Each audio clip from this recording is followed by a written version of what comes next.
Vamos falar sobre 3 formas de contar histórias: literatura épica, dramaturgia e poesia. Curte, compartilha e segue aí. A literatura épica se refere à literatura, não necessariamente a textos épicos.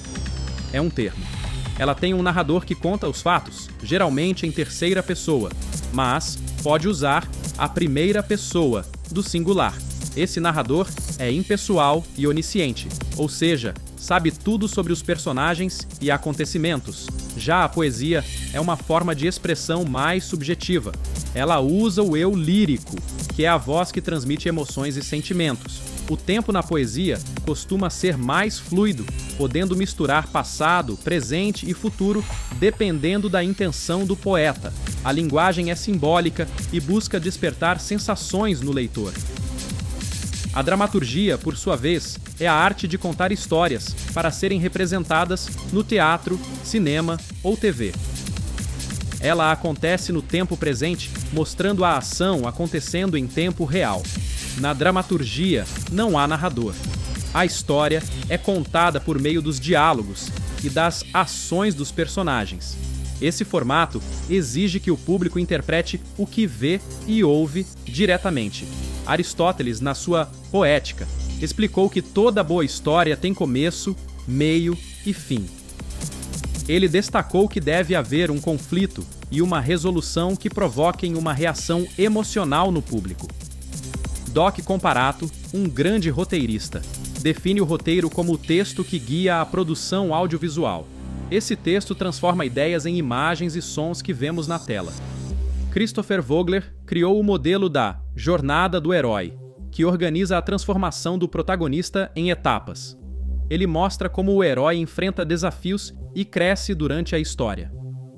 Agora, falando de estrutura, Sid Field dividiu o roteiro em 3 atos: apresentação, confrontação e resolução.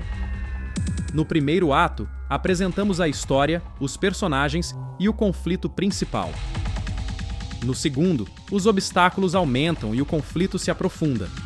No terceiro, os conflitos são resolvidos e a história chega ao fim.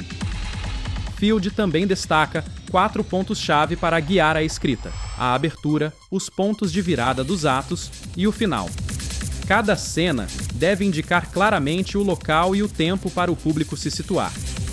O roteiro funciona como um sistema, onde todas as partes se conectam para formar uma narrativa coerente.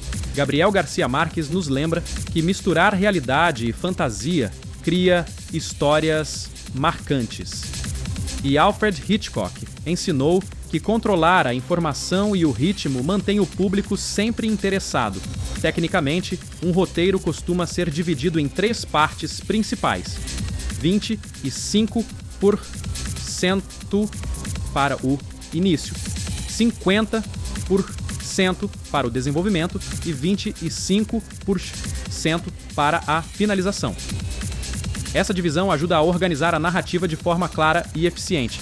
No início, que corresponde a cerca de 1/4 do roteiro, apresentamos o cenário, os personagens principais e o conflito central. Aristóteles já destacava que essa parte deve estabelecer o começo da história, preparando o público para o que está por vir.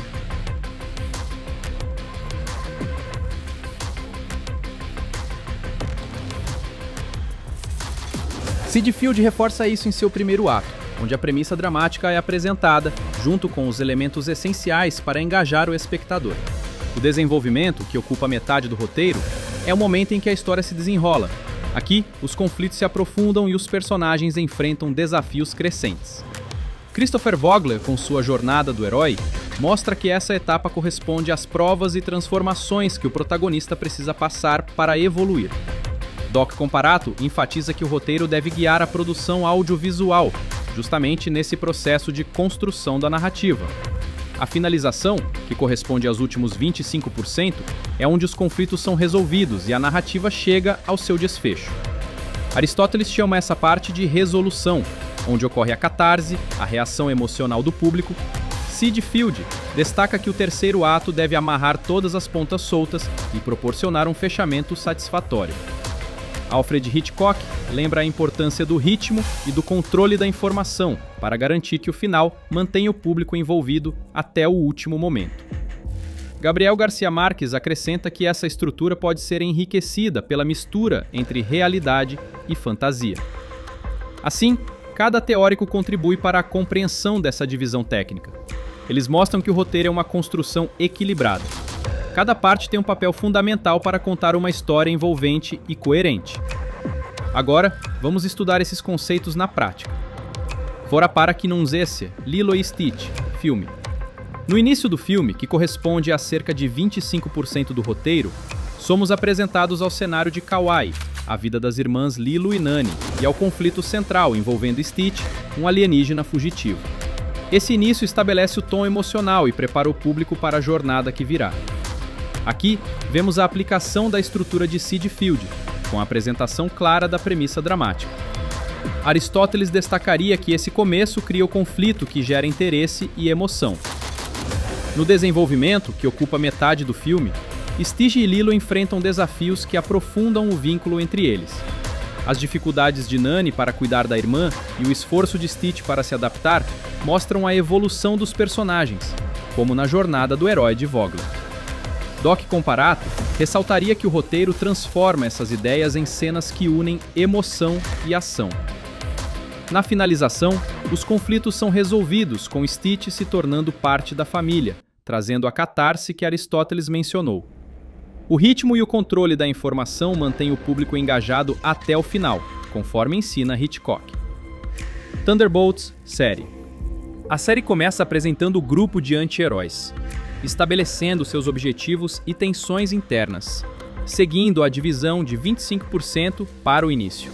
Siegfried Field destaca que essa parte deve engajar o público, com a premissa e os personagens principais. Durante o desenvolvimento, que ocupa 50% da série, vemos os conflitos crescerem, traições e alianças se formarem, aprofundando a trama. A jornada do herói de Vogler pode ser vista nos arcos individuais, onde cada personagem enfrenta provas e transformação. O roteiro funciona como um sistema complexo, onde cada episódio conecta elementos para formar uma narrativa coerente.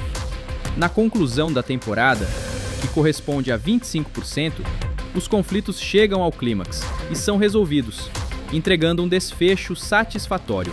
Hitchcock enfatizaria o uso do ritmo e da informação para manter a tensão até o fim.